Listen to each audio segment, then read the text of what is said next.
Our Declaration of Independence, it defined American freedom. The words of the Declaration still reverberate throughout the world, that all men are created equal. And we are born with the rights of life, liberty, and the pursuit of happiness. But when the Declaration of Independence was signed, slaves had no rights, women could not vote, and freedom of religion was not guaranteed. But since then, the promise of freedom that came out of the American Revolution has been used to redefine and eventually expand who is considered free and what freedom means in our country. So our calendar, Let Freedom Ring, is really the culmination of 5 years of work and represents what we have learned over these years, researching, writing, and publishing, as you've heard, the voting rights calendar, women's leadership, and immigration calendar, the website, the curriculum. The theme that has emerged from our work and presented in every month of the calendar that many of you have seen already and we'll get tonight is this, that we have to be vigilant in protecting the freedoms we have won and must regularly fight to expand the definition of who is free in America. For example, we start our calendar explaining that slavery was once the defining feature of our economy and our society. Slaves had resisted their forced labor and on rare occasions escaped or revolted. President Abraham Lincoln, whose birthday we celebrated yesterday, and the bloody battles fought by the Union troops to win the Civil War freed the slaves and preserved the Union. The Reconstruction years after the Civil War brought a new birth of freedom to the South, which was enforced by the presence of Union soldiers. But that didn't last more than 12 years. After 12 years, all of the rights, the political rights, the social, economic freedoms that were gained were taken away from African Americans. And it was not till 100 years later, 100 years after the Civil War, that the civil rights movement had to fight again for those rights that had been won during Reconstruction. In another month, our theme is women's equality.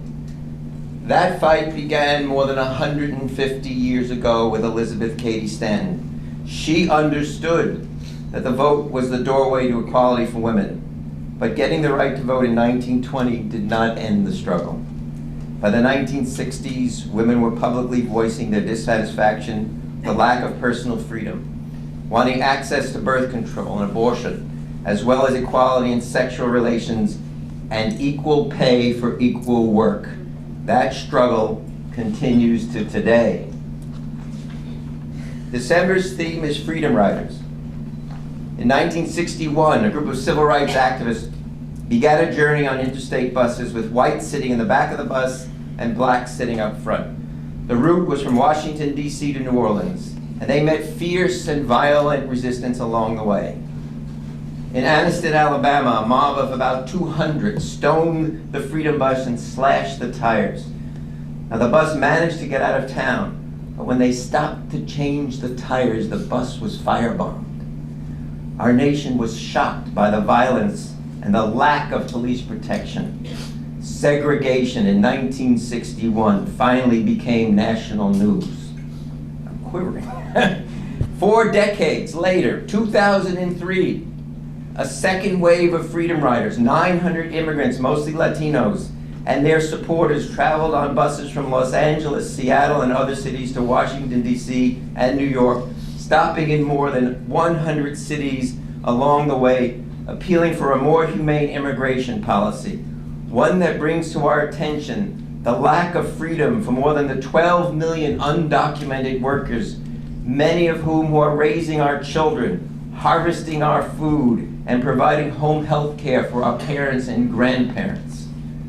This ongoing struggle for equality, fought by African Americans, women, and undocumented workers, is fighting for the America we want to be. In our history, in the history calendar and in all of our work, we have demonstrated that the ability to redefine and expand the definition of who is free is the theme of America's history. And it doesn't come easy. And every generation has to protect it, has to protect what we have won, and fight again and again against the inequalities that still exist. But look at what we've accomplished. The 13th, 14th, and 15th Amendments to the Constitution ended slavery, provided citizenship, and the vote for African Americans. The 19th Amendment gave women the right to vote. The 1964 Civil Rights Act gave the federal government the right to end segregation in the South. And now we have the real choice ahead of us for a woman or an African American as a candidate for the next president of the United States. Thank you very much.